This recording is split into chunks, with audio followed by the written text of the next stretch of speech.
Hello students, today in this video we are going to study the chemical properties of alcohols which involves the carbon-oxygen bond cleavage. So the first thing which we have to study today is what will be the order of alcohols towards such type of reactions. Which bond we have to break? We have to break the carbon-oxygen bond. So in this inductive effect, what we have seen, the which one in primary alcohol which bond can be easily broken, that is oxygen hydrogen bond, whereas in secondary both the bonds, and in tertiary which bond can be easily broken, this carbon oxygen bond. So what will be the order of reactivity of alcohols towards this type of bond cleavage? That is tertiary will be more reactive than secondary, and primary alcohol will be least reactive.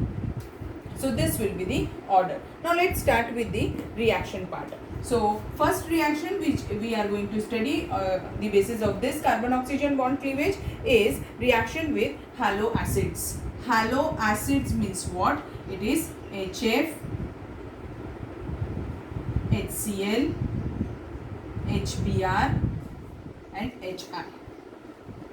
So before going for the reaction, we must know what is the order of reactivity of halo acids. So halo acids are what type of molecules? These are what? Hetero molecules, and we have already studied in the last chapter. I have told you that in hetero molecules the order of reactivity depends on what? It depends on the bond length. More is the bond length, easier is the bond breaking. So which one is going to have a larger bond length here? This HI will have the largest bond length among these. So what will be the order? HI will be more reactive and HF will be least.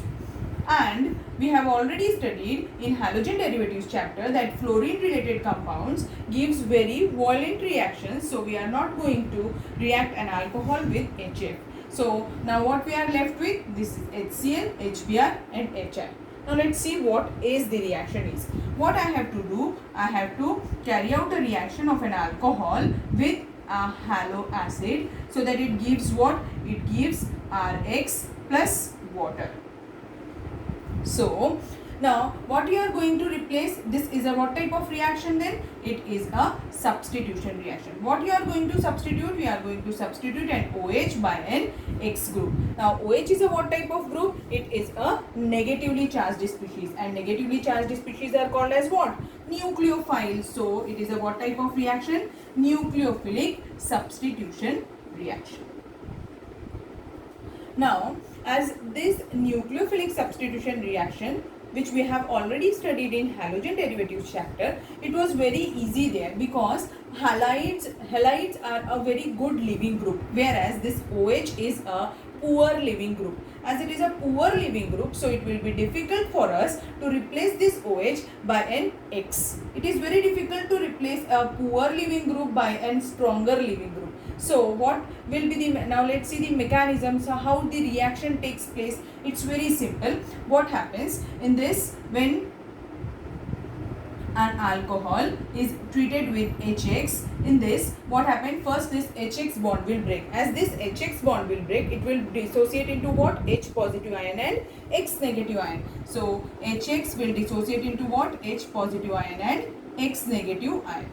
Now in the beaker, the species which is lighter in weight will move faster. So which one is lighter in weight out of these two? H is lighter. So what will happen? This lighter species means H positive ion will attack on this alcohol, and in alcohol, which as this is positively charged species, so it will attack on the electron rich site. So which is the electron rich site? Oxygen is the electron rich site in case of alcohol. So as what will happen? This H will attack on this oxygen and it will give what? O, H and H.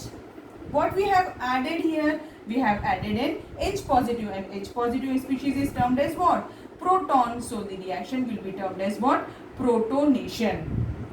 And the product which we have obtained here, it will be termed as what? As this is what? Alcohol, and this is what? It is an alcohol which contains a proton, so it is termed as what?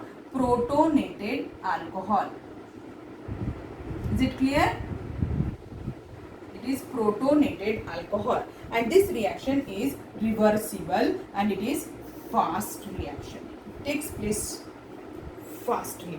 Now this protonated alcohol is unstable. Now why it is unstable? As in this oxygen is forming how many bonds? Look at the oxygen, it is forming 3 bonds. So it is unstable. Now what this is going to do? It will break the bond from this place, and in the second step it will give what?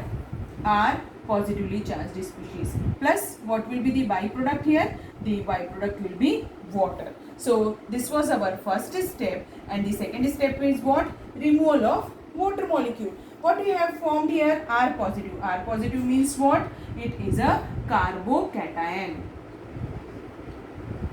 Means whenever an ROH is treated with HX, what is the intermediate we are going to obtain? Carbocation is the intermediate which we are going to obtain here.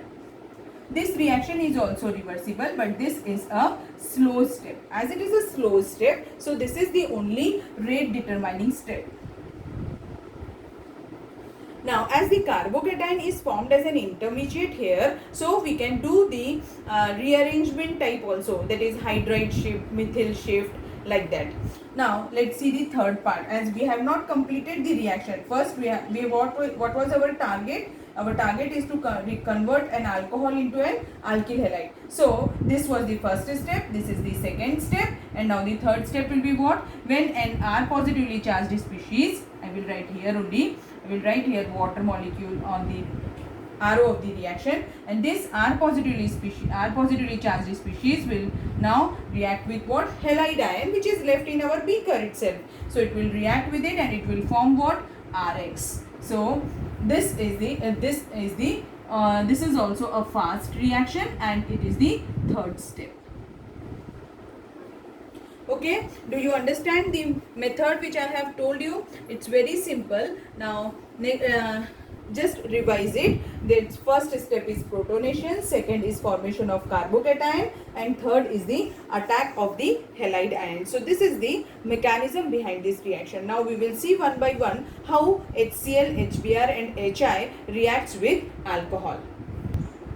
Now, as you people already know that it is a what type of reaction? It is a nucleophilic substitution reaction. We have already studied this in our halogen derivatives chapter, mechanism for nucleophilic substitution. Now, who is more reactive in this case?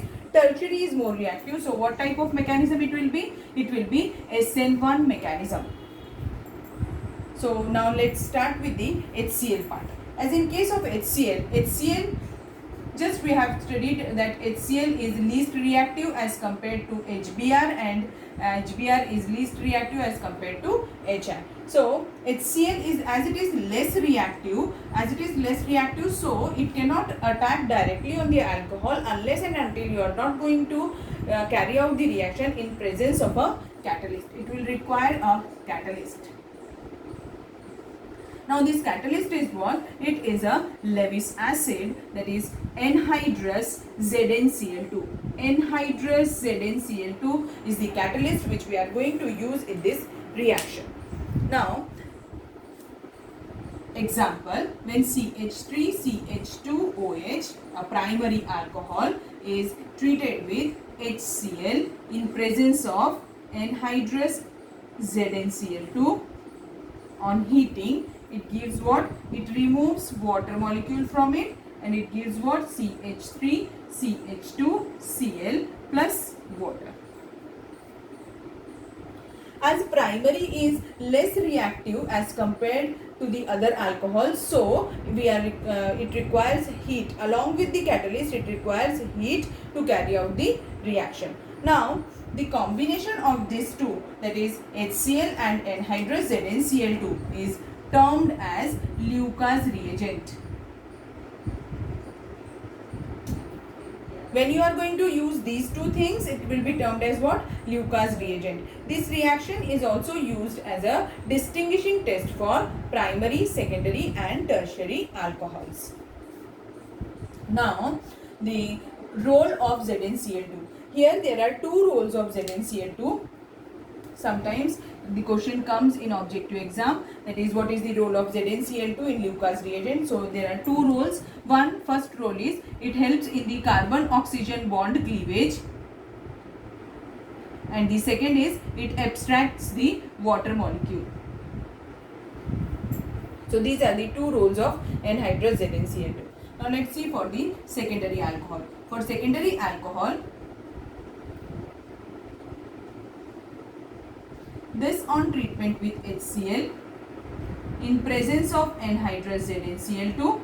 Now, as the secondary alcohol is more reactive as compared to the primary alcohol, so it will not require heat in this case. This reaction will carry out in presence of room temperature only.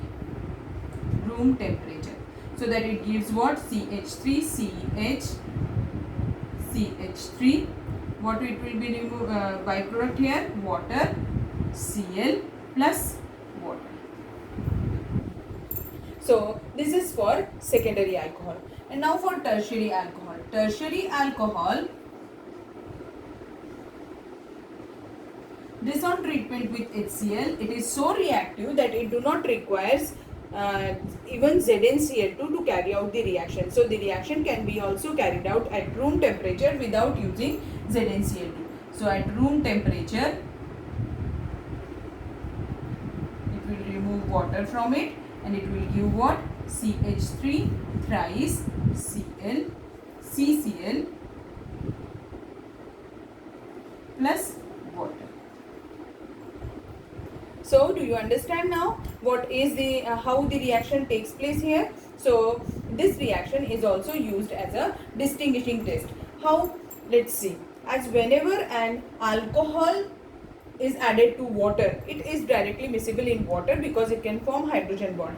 But the alkyl halide is immiscible with water. As it is immiscible in water, it will give turbidity. Turbidity means what? Cloudiness or milkiness is observed whenever the alkyl halide is formed. So suppose that I am having 3 beakers and all of them are containing different type of alcohols. One is containing primary, secondary and tertiary alcohol, and I have lost the labels over it. So I can use Lucas reagent to identify that which beaker contains which type of alcohol.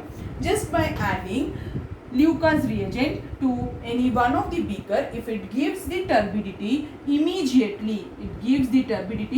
immediately, so means it reacts very fastly. So which alcohol reacts fast? Tertiary. So this beaker will contain what type of alcohol? It will contain a tertiary alcohol. If it gives turbidity after few minutes, it means it is a what? It is a secondary alcohol. And if it gives turbidity only on heating, it means it is primary. So in this way, Lucas reagent is used to distinguish between primary, secondary and tertiary alcohol. So now we will see for the HBr molecule. As HBr molecule is what? HBr molecule is less reactive as compared to HCl. Now first thing, how it is prepared in lab? It is prepared in lab by treating NaBr with HCl or with H2SO4. It gives HBr. Now HBr is more reactive as compared to HCl, so it do not requires any type of catalyst. No need of adding catalyst while doing the reaction with HBr. So what we will do? Just treat it with alcohol. It will give the product. Let's see for this. That is for primary alcohol CH3CH2OH. When it is treated with HBr, just heat it because primary alcohol is least reactive. It will give what? CH3CH2Br. Now secondary alcohol. Secondary alcohol is also reactive with HBr and it is more reactive, so it will require heat, but the temperature will be lesser as compared to the primary one. Less temperature than primary one, so that it will give what? Secondary alkyl halide, that is 2-bromopropane. And with tertiary also the same reaction will be carried out with tertiary. This on treatment with HBr, again there is no need to heat because it is most reactive species, so it will give tertiary alkyl halide. Now one thing I want to tell you, that whenever we use HBr here, HBr as it is more reactive, there is no need of adding any type of catalyst, but in some books it is written as, that is they add concentrated sulfuric acid so that the reaction takes place fast. Next is reaction with HI. Now HI is the most reactive species, so this will also not require any type of catalyst to carry out the reaction because it is the strongest acid here. So on treatment with HI, just treat it with HI, primary alcohol with HI on heating, it will give alkyl iodide, that is CH3CH2I on heating, whereas secondary with HI on heating it gives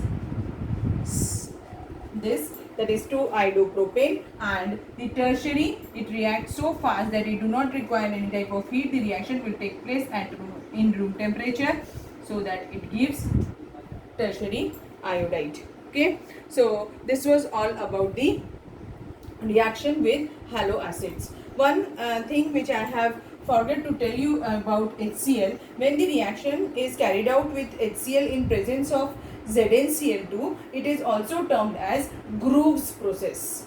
With HCl, it is also termed as Groves process. Okay, so this was all about the reaction with halo acid. Now next reaction is with phosphorus halides. Phosphorus forms two types of halides, that is one is pentahalide and other is trihalides. Now phosphorus pentahalides, we have already studied these reactions in halogen derivatives chapter. Just we will have a quick revision over it. When a primary alcohol is treated with a halogenating agent, that is phosphorus halide. Phosphorus halide, especially what we use PCl5, because this is the most stable form of the phosphorus, that is the PCl5. PBr5 and Pi5 are unstable. So with PCl5, it on heating it gives what? It gives CH3CH2OH. Now one thing should be kept in mind, whenever you are using a PCl5 or any phosphorus pentahalide, the reaction gives a byproduct, that is POCl3 plus HCl. POCl3 plus HCl. So the reaction is balanced. See, there are how many atoms of chlorine? 5 atoms. So here 3, 4. I have written here which will be Cl. 3, 4, 5. So this will be the reaction. And what you are going to remove from the alcohol? OH, means again it is a what type of reaction? It is a nucleophilic substitution. And what will be the order? The order will remain same, that is tertiary is most reactive and primary is least. These are the compulsory byproduct when we use PCl5 as the reagent here. Now with PCl3, that is CH3CH2OH, when it is treated with PCl3 or PBr3 or Pi3, it will always give CH3CH2Cl if you are using PCl3. If you are using PBr3, it will give CH3CH2Br, and if you are using Pi3, it will give CH3CH2I. And in this case, the compulsory byproduct is H3PO3. This is what? Phosphorus acid. This is what? Phosphorus acid is the compulsory byproduct whenever you use a trihalide of phosphorus. Now this again, the order of reactivity will remain same because you are replacing an OH with the Cl, so tertiary will be most reactive and primary will be least. Now the last part of this video, that is reaction with thionyl chloride. Thionyl chloride, in this thio refers to sulfur. Thio means what? Sulfur. So thionyl chloride means what? SOCl2, and this is considered as a best chlorinating agent. Now let's see why. If a primary alcohol, that is CH3CH2OH, is treated with SOCl2, it gives what? It gives CH3CH2Cl plus on heating. It gives plus HCl plus SO2. Now this is considered as a best chlorinating agent because this HCl is gaseous in state, it will escape out from the beaker, and HCl is also gaseous in state, so it will also escape out from the reaction. So what is left in the beaker? Only the main product, that is C2H5Cl. So it is considered as a best chlorinating agent. One thing should be kept in mind, students, that whenever if the byproduct is HCl, generally the reactions are carried out in presence of pyridine. Pyridine is a base. So the reaction takes place in presence of what? Pyridine. So this was all about the reaction of alcohol showing carbon oxygen bond cleavage. Thank you.